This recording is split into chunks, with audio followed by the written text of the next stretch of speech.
Donc en quelque temps, vous déstructurez la convivialité entre les gens, vous déstructurez le vivre ensemble, et à la fin, vous effondrez même les solidarités.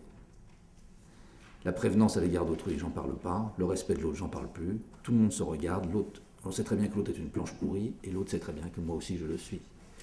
Donc ce que nous apprenons dans le monde du travail grâce à cette nouvelle forme d'évaluation, c'est une calamité.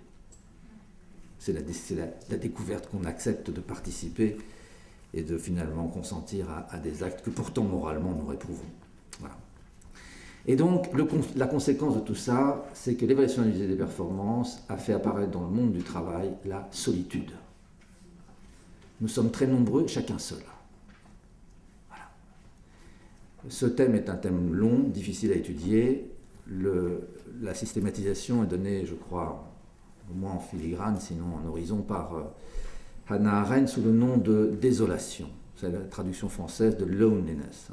Elle distingue la solitude, qui est la solitude, la isolation, qui est l'isolement. Déjà une étape intermédiaire, la désolation, c'est le sol. Désolation, c'est le sol commun, du sens commun, et notamment du sens commun de la justice, qui s'effondre sous nous. Et même le sens commun plus généralement.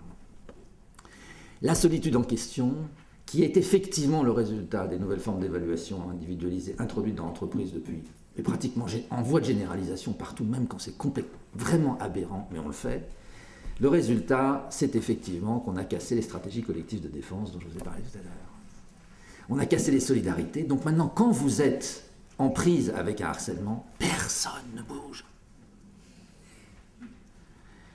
Et ne comptez pas sur le fait que les autres vont témoigner au moment où il y aura le conseil de prud'homme ou je ne sais quoi, ou peut-être la justice. Tout le monde se planque. Tout le monde a peur. Et quand vous êtes seul face à l'injustice, face à la discrimination, face au harcèlement, c'est pas du tout la même chose que quand vous êtes à plusieurs. Même quand cette solidarité ne mène pas à la grève, contrairement à ce que disait M. Copé tout à l'heure, je ne veux pas forcément à la grève, mais simplement le simple fait d'être ensemble et de témoigner à l'autre qu'on a bien vu qu'il est victime d'une injustice, ne lui incombe plus à partir de ce moment-là la charge de savoir s'il est victime d'une injustice ou si c'est lui qui est un incapable. N'oubliez pas que, n'oubliez pas, c'est idiot, vous ne le savez pas encore, mais non. Les gens qui sont le plus vulnérables au harcèlement sont ceux qui sont motivés par leur boulot. Évidemment. Et donc la première chose, c'est ceux-là qui craquent parce qu'ils croient quand on les attaque et quand on les harcèle qu'ils sont en tort.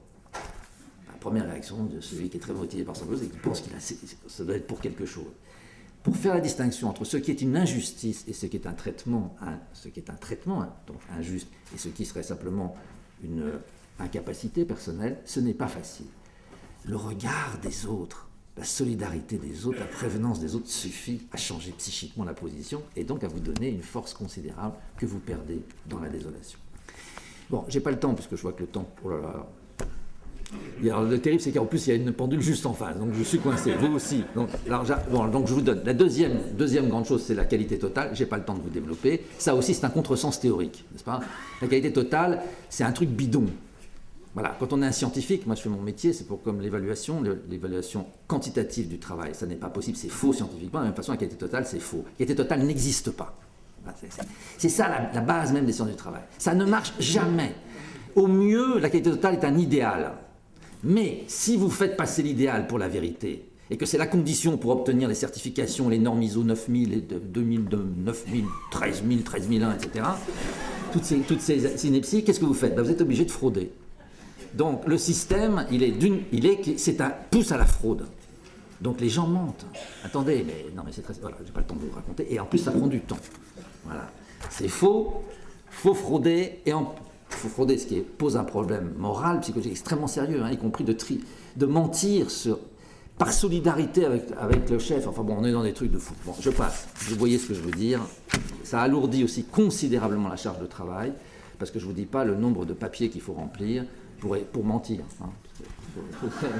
Le mensonge, il faut qu'il soit consigné sur papier, et comme ça on est sûr. Vous avez la qualité totale, c'est AZF, Toulouse, paf. Eh oui. Qualité totale. J'arrête. Alors bon. Donc je suis désolé, j'ai pas le temps de... Donc je voulais vous dire les incidences, évidemment, de ces analyses qui sont un peu schématiques, excusez-moi pour le caractère un peu débridé de mon exposé, l'action rationnelle en matière donc, sur ces questions du rapport entre santé mentale et travail, l'action rationnelle devrait donc viser fondamentalement la transformation de l'organisation du travail.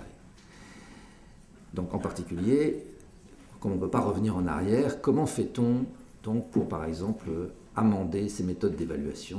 Qu'est-ce que ce serait une évaluation qui serait bonne? Donc vous êtes en plein sur ces vraies questions, qui concernent à mon avis le monde du travail dans son ensemble. Il y a des réponses assez circonstanciées, c'est compliqué, ça demande aussi du temps pour penser. Je vois, en tout cas, vous êtes sur la bonne chose. Là,